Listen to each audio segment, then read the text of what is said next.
하나님 아버지, 은혜에 감사합니다. 귀한 성가들을 통해 은혜의 문을 활짝 열게 하시고 말씀 듣기 위해 준비되게 하심을 감사합니다. 오늘도 말씀의 자리로 불러주셨사오니 우리 영혼에 하늘 영광 가득하게 하옵소서.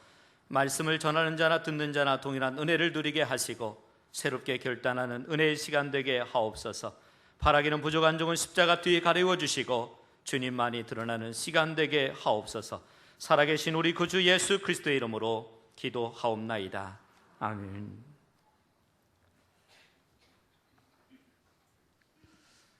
내일이면 한국전쟁 발발 62주년을 맞이하게 됩니다. 오늘의 이 분단의 아픔을, 우리들이 잊고 살아가는 현실의 아픔을 우리가 생각해 볼 때 가슴이 답답해 오긴 합니다. 이 민족 가운데 일치와 화합의 영을 부어주셔서 하루속히 하나를 이룰 수 있는 날이 속히 오게 되기를 함께 기도해 봅니다. 더불어 전쟁의 폐허 속에서도 대한민국을 지켜낸 수많은 고귀한 희생들의 감사한 마음을 우리는 꼭 간직해야 된다고 생각합니다. 그리고 나라를 사랑해야 된다고 믿습니다. 그것이 대한민국을 지키는 힘이라고 생각합니다.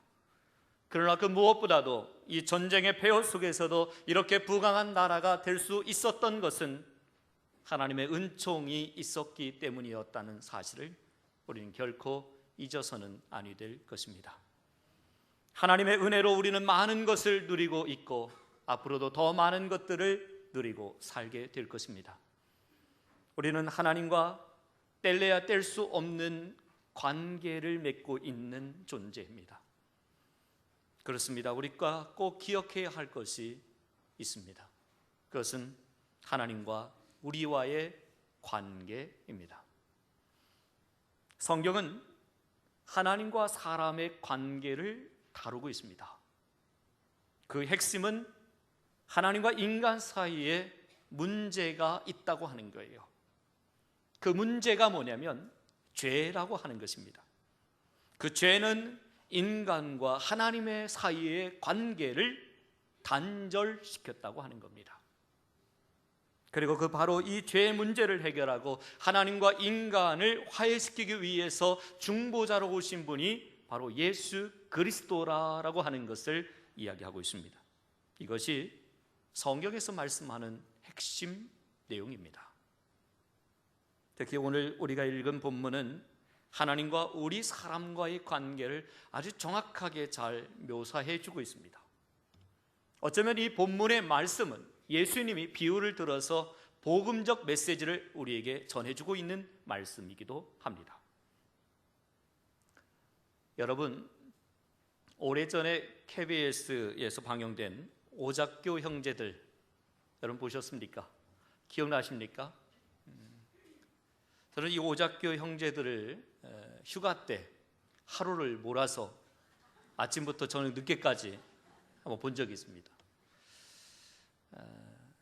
드라마는 뭐 제가 많이 안 보는데 주로 보는 드라마는 이제 시골을 배경으로 한 드라마는 꼭 봅니다. 왜냐하면 시골의 정서를 알거든요. 그 시골의 느낌을 알거든요. 근데 저는 이 오늘 본문의 말씀을 읽으면서 이 드라마가 자꾸 생각이 나는 거예요. 이 드라마는 오작교 농장에서 벌어지는 소소한 이야기들을 담아내는 드라마였습니다. 열혈 엄마 박복자를 비롯해서 황씨 집안 사형제가 아웅다웅 살아가는 이야기들, 또 갑자기 나타난 실제 이 땅 주인이었던 이 백자은, 하루아침에 내던져진 이 백자은이가 실제 이 오작교 농장의 실제 주인 아닙니까? 열혈 엄마 이 박복자는 갑자기 나타난 실제 주인에게 땅 문서를 주기 싫어서 감추기도 하고, 때로는 훔치기도 하고, 때로는 싸우기도 하고, 또 때로는 계속 밖으로 내치기도 하고, 자충우돌 계속 부딪히는 그 내용들의 장면을 담고 있습니다. 결국 자기 것으로 삼고자 땅 문서를 감추었던 이 박복자는 지난날의 과거를 회개하고 다 용서를 구하지 않습니까? 그리고 결국은 그 백자은희를 자신의 며느리로 삼게 되는 이 행복한 드라마. 그런데 오늘 본문은 이 오작교 농장과 거의 비슷한 내용이 다루어지고 있지만, 그러나 이 본문의 내용은 결코 행복으로 끝나지 않습니다. 여러분, 예수님이 들려주신 이 비유는 무엇을 이야기하는 것입니까? 이 비유는 성경이 말하라고 하는 가장 중요한 세 가지 주제를 담고 있습니다. 그것은 뭐냐면 하나님과 사람 그리고 예수입니다. 오늘 저는 이 세 가지 주제를 중심으로 살펴보면서 함께 은혜를 나누고자 하는 것입니다. 첫째, 우리는 오늘 본문에서 그 무엇보다 먼저 하나님이 어떤 분인가를 알 수 있습니다. 본문의 1절을 한번 보세요. 예수께서 비유로 그들에게 말씀하시되 한 사람이 포도원을 만들어 산 울타리로 두르고 즙자는 들을 만들고 망대를 지어서 농부들에게 새로 주고 타국에 갔더니, 자, 여기 보면 포도원 주인은 포도원을 만들고 산 울타리를 두르고 즙자는 들을 만들고 거기에 망대를 짓습니다. 그렇게 정성스럽게 만든 아름다운 포도원을 농부에게 새를 주고 자신은 타국으로 떠나게 됩니다.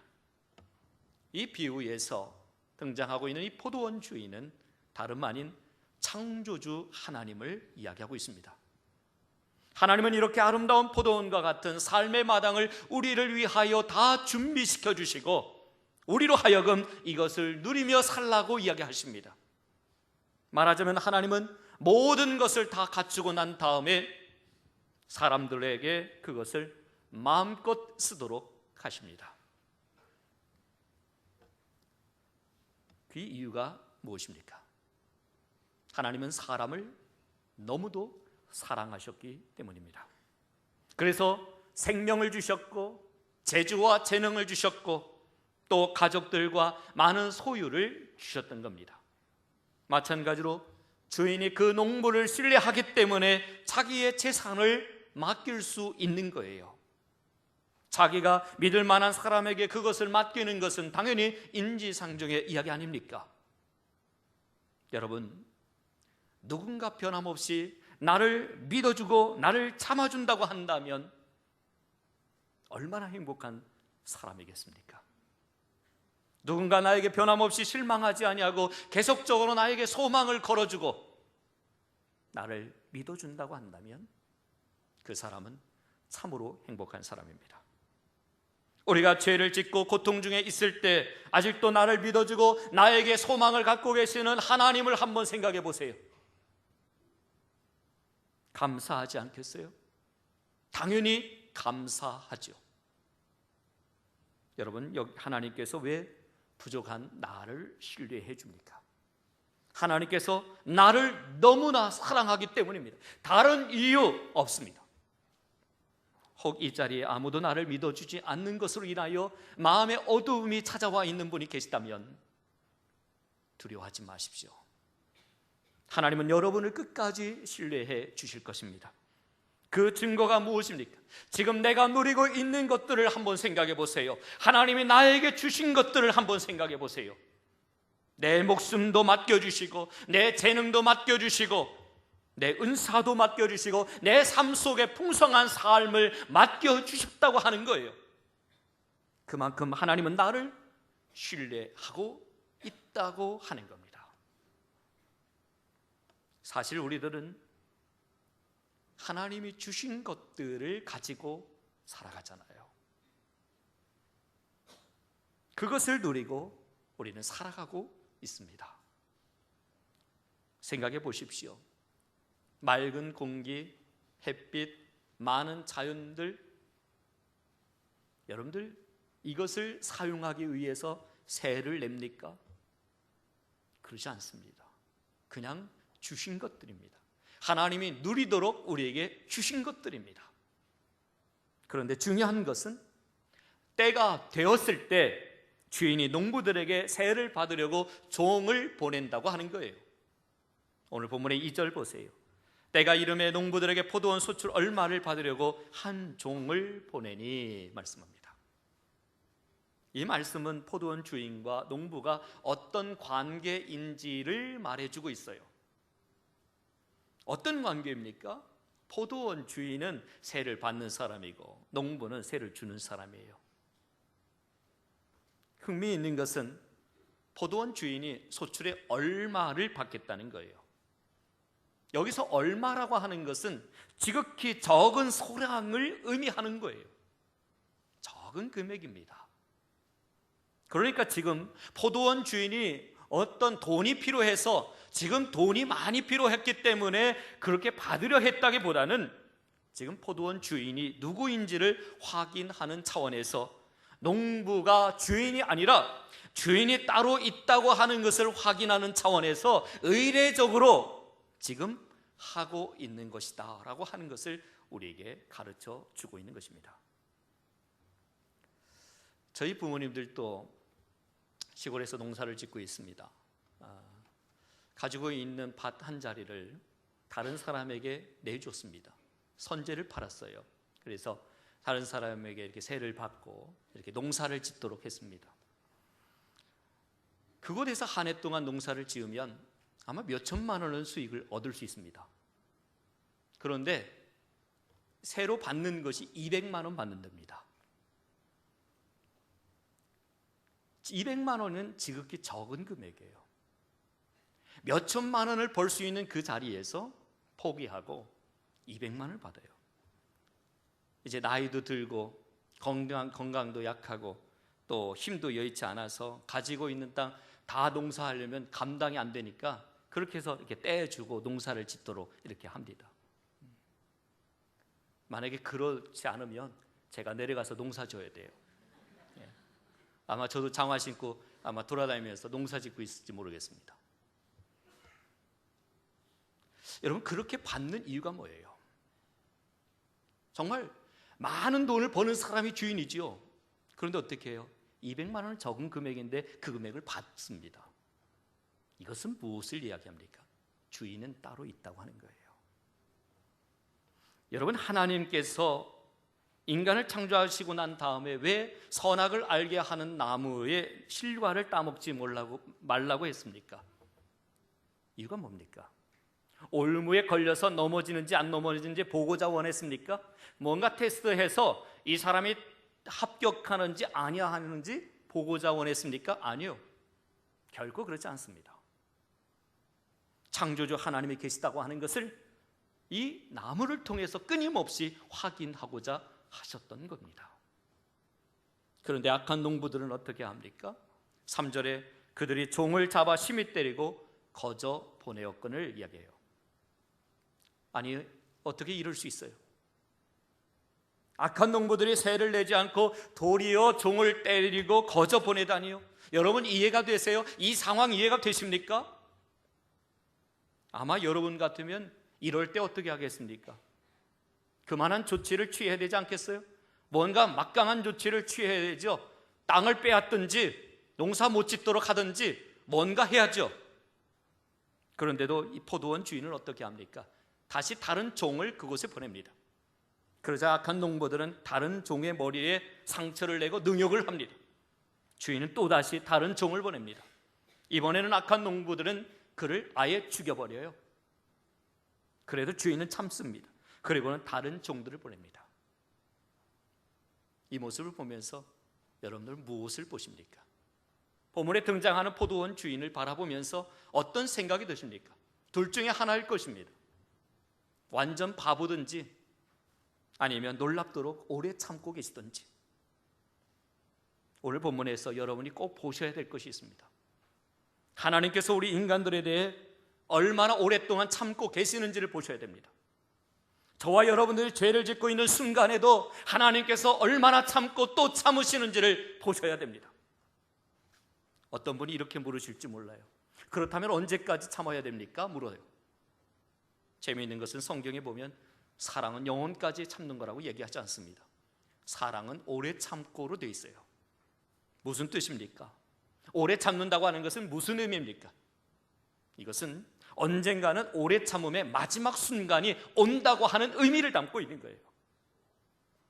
그래서 예수님은 이 비유의 마지막에서 이렇게 묻죠. 포도원 주인이 어떻게 하겠느냐라고 물어요. 여러분 같으면 여러분이 포도원 주인이라면 어떻게 하겠습니까? 그리고 결론을 내립니다. 와서 그 농부들을 진멸하고 포도원을 다른 사람들에게 주리라. 마침내 진노의 순간, 하나님의 심판의 순간이 도래할 것이라고 주님은 말씀해 주고 있는 거예요.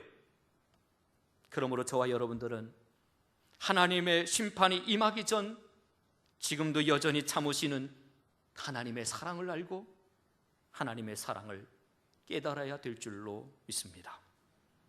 두 번째는 우리는 오늘 본문에서 사람이 얼마나 악한 존재인지를 알게 됩니다. 다시 말하면 사람은 어떤 존재이냐 하는 거예요. 여러분, 어떤 존재입니까? 사람은 주인이 아닙니다. 하나님께서 모든 것을 다 준비하시고 그저 사람에게 맡기셨을 뿐이에요. 오직 주인은 하나님뿐이에요. 그런데 여러분, 이렇게 맡은 자의 탈선이 언제부터 시작됩니까? 언제 이 맡은 자가 무너집니까? 그것은 다름 아니라 맡은 것을 내 것으로 착각하는 시간부터, 그때부터 탈선은 시작됩니다. 물론 그것이 하나님의 것이라고 하는 당연한 진리를 알면서도 사람들은 그것을 내 것이라고 말하고 싶어 합니다. 그렇게 착각하며 살아갑니다. 악한 농부들은 이 사실을 인정하지 않으려고 포도원 주인이 보낸 종들을 잡아 때리고 능욕하고 심지어 죽이게 됩니다.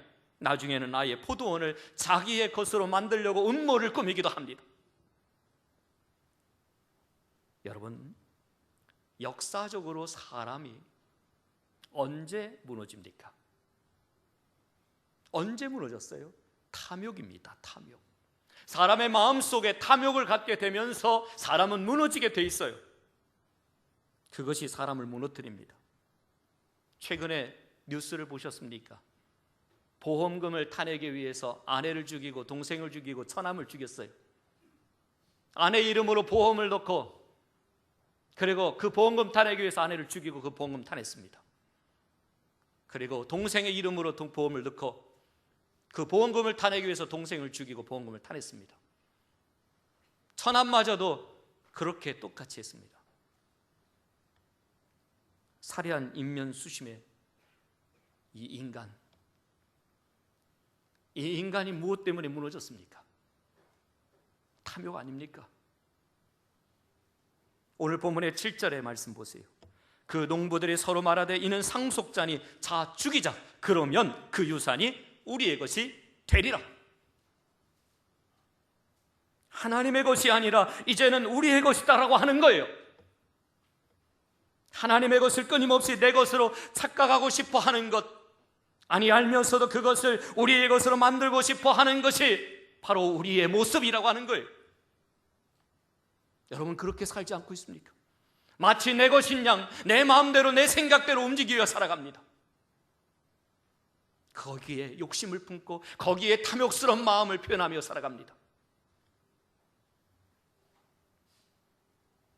아들만 죽이면 다 내 것이 될 것이라고 생각해요. 얼마나 이기적인 인간의 모습입니까? 오늘 본문은 인간의 보편적인 죄가 어디에 있는지 분명히 밝혀주고 있어요. 무엇이 죄입니까? 분명히 하나님이 살아계신 것인데, 분명히 하나님이 주신 것인데, 분명히 하나님이 누리도록 축복하신 것인데 하나님을 부정하는 거예요. 하나님을 부인하는 거예요. 하나님이 주신 것으로 알지 아니하고 그것이 내 것인 양 착각하고 살아가는 거예요. 거기에 탐욕을 품고 살아가요. 우리의 생명조차도 하나님의 것임이 너무나도 분명한데 사람들은 자기의 것이라고 주장합니다. 이게 바로 인간의 죄라고 하는 거예요. 여러분, 사춘기에 있는 자녀를 둔 부모님들 많이 힘드시고 어려우시죠? 대개 그 자녀들이 하는 말이 뭐예요? 내 인생은 내가 알아서 할 테니까 간섭하지 마 하는 거예요. 내 인생은 내가 알아서 할 테니까 간섭하지 마. 그때 부모님 마음이 어때요? 좋아요? 자기 인생 자기가 알아서 한다고 하니까 좋습니까? 그렇지 않지요. 정말 속이 뒤집어지죠. 누가복음 12장에 보면 어리석은 부자의 비유가 나와요. 거기서도 오늘과 동일한 문제를 다루고 있어요. 한 농부가 봄에 씨를 열심히 뿌립니다. 열심히 땀 흘려 일해서 풍성한 소출을 기대하게 됩니다. 그때 갑자기 그 농부의 마음속에 고민이 찾아와요. 내가 곡식 쌓아둘 곳이 없는데 어찌할꼬 고민합니다. 그러다가 그는 내가 이렇게 하리라, 내 곡간을 헐고 더 크게 짓고 내 모든 곡식과 물건을 거기 쌓아두리라 라고 하는 이 계획을 세우고는 곡간을 수리하고 더 크게 짓습니다. 그리고는 가을이 되어서 곡식을 더 이상 쌓을 곳이 없을 만큼 가득가득 채워놓고 혼자 독백으로 이렇게 말합니다. 내 영혼아, 여러 해 쓸 물건을 많이 쌓아두었으니 평안히 쉬고 먹고 마시고 즐거워하자. 그런데 여러분, 이 부자의 독백을 자세히 살펴보면 가장 많이 나오는 단어가 있어요. 나라고 하는 거예요. 나. 내 것, 내 물건, 내 곡식이라고 하는 거예요. 모든 것을 다 자기 것이라고 여기며 살아갑니다. 심지어 영혼을 향해서도 내 영혼아라고 외쳐요. 그런데 그날 밤 하나님이 나타나셔서 이렇게 말씀하십니다. 어리석은 자여, 오늘 밤에 내가 내 것이라 주장하는 내 영혼을 내가 가져가리니 그러면 내가 내 것이라고 주장하는 것들이 다 누구의 것이 되겠느냐. 주님은 지금 이 비유를 통해서 이 소유권의 문제를 우리에게 다루고 있습니다. 제가 여러분께 묻겠습니다. 여러분의 목숨은 누구의 것입니까? 여러분의 가족, 여러분의 재산, 여러분의 집, 여러분이 타고 다니는 자동차는 누구의 것입니까?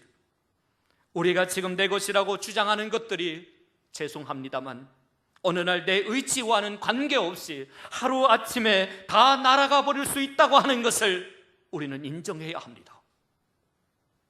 그렇습니다. 주님께서 이 세상을 떠나라 하시면 우리는 다 두고 가야 합니다. 어느 것 하나 내 것이라고 자신 있게 말할 수 있는 것이 아무것도 없어요. 다만 내 것이라고 착각할 뿐이지요. 엄밀히 말해서 단지 나는 그것을 맡아 관리할 책임만 있을 뿐입니다. 그래서 하나님은 종종 진정한 소유권을 확인하기 위해서 사용하는 방법이 있어요. 그것이 무엇입니까? 소출의 얼마, 즉 세를 내라고 하는 거예요. 그게 뭔 줄 아세요? 그것이 헌신이에요. 헌신. 그것이 희생이에요. 희생. 주님을 위해서 아무것도 헌신하지 못하고 희생하지 못하면서 어찌 이것이 주님의 것이라고 말할 수 있겠어요? 내가 너희의 모든 것을 축복했으니 이제 내 자신을 나에게 주겠니? 라고 주님은 여전히 우리에게 묻습니다. 나에게 헌신하겠니? 나를 위해 희생하겠니? 오늘 본문의 때가 이름에 농부들에게 포도원 수출 얼마를 받으려고 한 종을 보냈다고 이야기하고 있어요. 이제는 신앙생활 저 정도 하면 그래도 이 정도 세는 낼 수 있겠구나 싶은 거예요. 이 정도는 헌신할 수 있겠구나. 이 정도는 희생할 수 있겠구나. 그래, 내가 너를 보니까, 너의 믿음을 보니까 그래, 이 정도는 나를 위해 헌신할 수 있지. 그런데도 여전히 어린아이같이 섬겨달라고 응성만 부리고 있다고 한다면 어떻겠습니까? 행여나 이는 상속자이니 자축이자 그러면 그 유업이 우리의 것이 되리라 라고 하는 생각을 갖지 않게 되기를 소원합니다. 히말라야의 눈으로 뒤덮인 설산에는 할단새라고 하는 조류의 새가 살고 있답니다. 이 새의 특징은 밤만 되면 눈보라 속에서 떨면서 내일은 둥지를 만들어야지, 내일은 둥지를 만들어야지 하며 울부짖는답니다.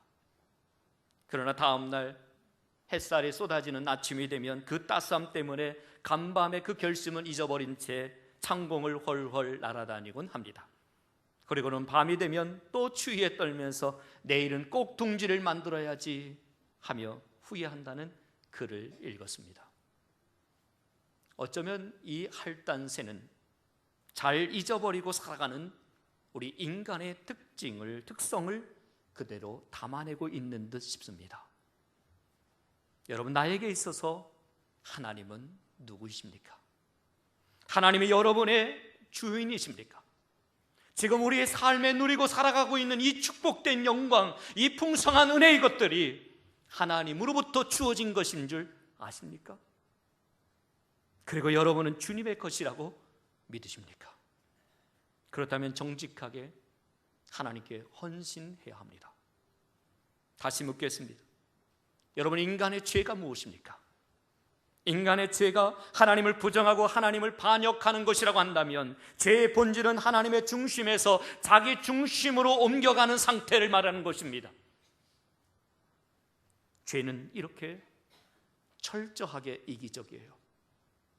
오직 자기 중심적으로만 생각합니다. 그렇다면 반면에 구원의 본질은 무엇입니까? 자기를 부정하고 하나님 중심으로 인생을 돌이키는 것을 말합니다. 자기만을 위해 살던 사람이 하나님의 계심을 알고 하나님께 마음을 돌이키는 것이 곧 구원입니다. 오늘 여러분에게 그러한 은혜가 임하기를 축복합니다.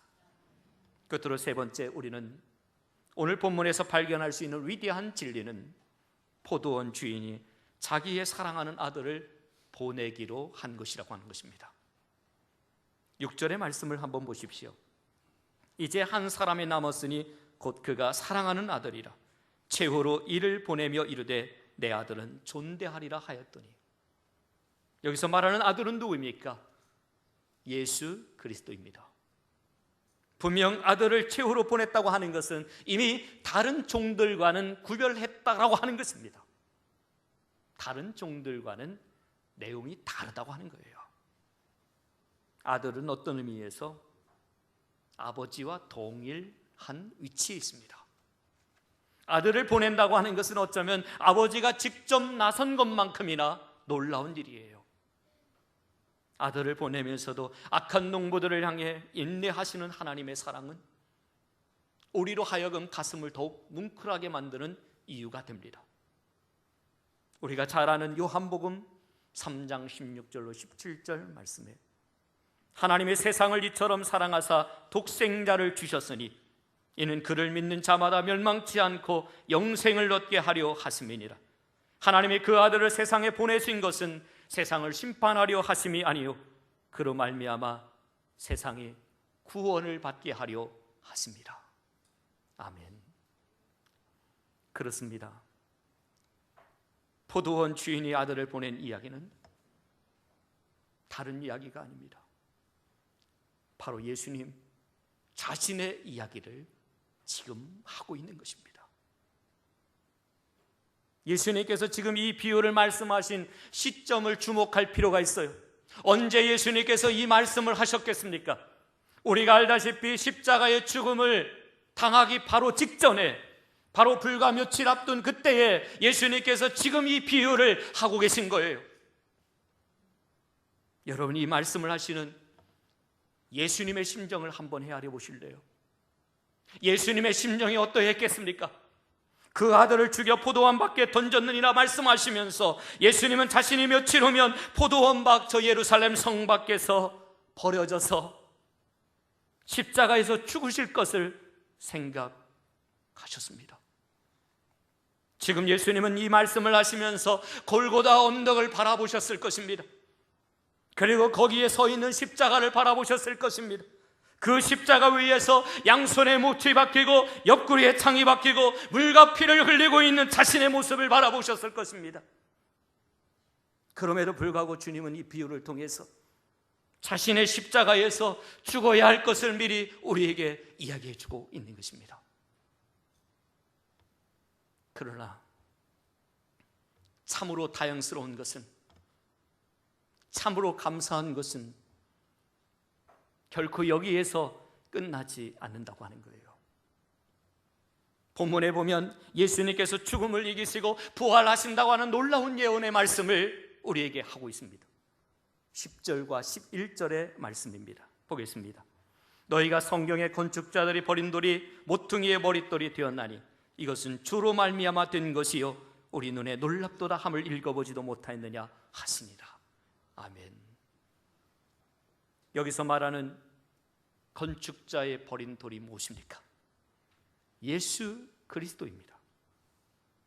조금 있으면 예수님은 건축자의 버린 돌처럼 밖에 버리워질 것이지만 오히려 그 버린 돌이 한 건물을 견고하게 세울 모퉁이의 돌이 된다고 하는 거예요. 건축자의 버린 돌은 죽음이지만 모퉁이 돌은 부활을 이야기합니다. 죽음으로 끝나지 않는다고 하는 것을 오늘 성경은 이야기합니다. 그렇습니다. 우리는 분명히 알아야 합니다. 최후로 보낸 아들 예수님의 모퉁이의 머릿돌이 되었습니다. 우리는 이 예수를 반드시 만나야만 합니다. 그리고 그 위에 우리의 인생을 세워야 됩니다. 사랑하는 성도 여러분, 오늘 여러분에게 오늘 본문의 말씀을 통해서 무엇을 선포하려고 있겠습니까? 하나님은 창조주이시며 사람은 단지 맡은 자일 뿐입니다. 하나님을 부정하고 자기가 주인인 것처럼 사는 것은 곧 죄입니다. 예수님은 하나님이 보내신 구원자이십니다. 우리는 오늘 그 최후의 아들로 보낸 하나님의 그 크신 사랑을 알고 그 사랑 앞에 다시금 서야 될 줄로 믿습니다. 기도하겠습니다.